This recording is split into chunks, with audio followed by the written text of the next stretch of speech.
My name is Liz Need, and I operate my business, Need Inspiration, out of sort of a suburb of Des Moines, Iowa. It's called Johnston. I have 4 kids, 7 if you count all of them in my blended family, and I'm married to a retired military officer, so that keeps it really interesting. Whatever it is that you spend your time doing and thinking is what you're going to get.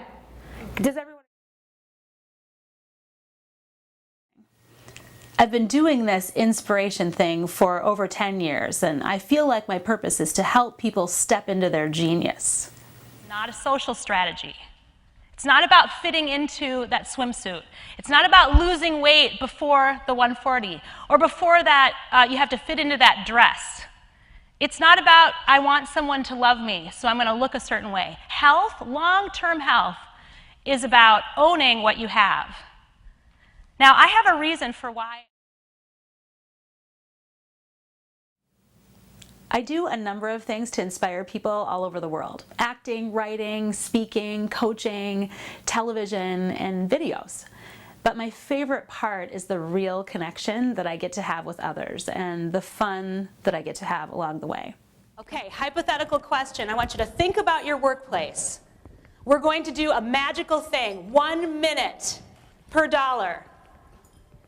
You have 1,440 minutes in your day.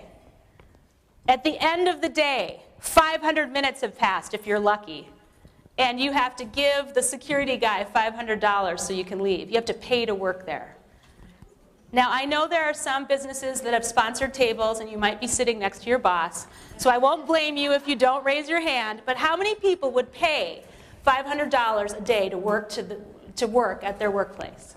This is a great use of my money. Yeah, there you go. Someone's getting a raise in the back. You know what I'm going to ask you, right?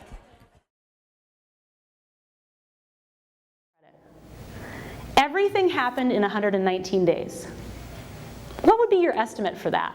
To shoot a television pilot with knowing not one person in television?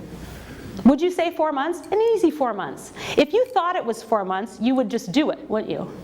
But you don't. You think it's 5 years from now, and I was old already for starting a television career. I was 37. Who wants old lady Need inspiring them? You know, you have to have the early.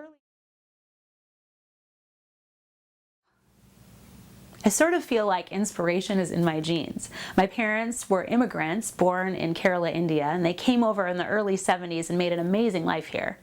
And my grandfather and father are both preachers. And with every generation, our approach has changed. Leadership is that when you step into your mojo and you do what you're meant to do, you really are kind of delighted with the whole process of living.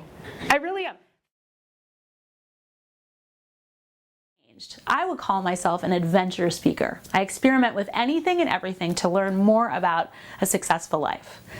I've climbed Mount Kilimanjaro, experimented getting closer to my husband. I participated in a strongman competition, created an award-winning television show, and wrote a chapter in an Amazon bestseller. Already happened.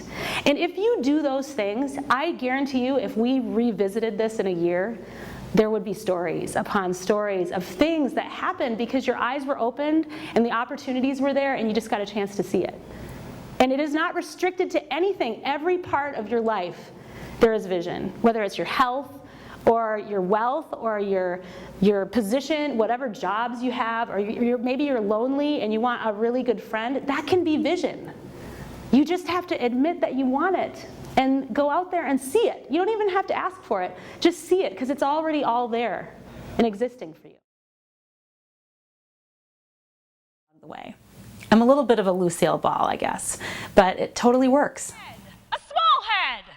What's wrong with you? Why haven't you stood up? So here's what I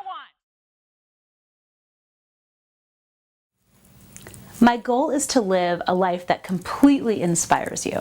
So how am I doing? Are you ready to take an adventure with me now? Because how many people here are passionate enough to walk 15 miles for anything that they're talking about?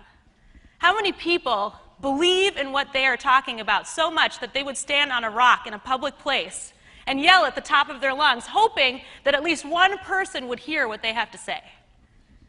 And how many people would convince that person to walk back with them 15 miles to their home where they're going to give food, and they weren't rich people, and invite them into their home and sit down and have a meal and really get to know them? How many people would actually do that with their message? It's a powerful thing.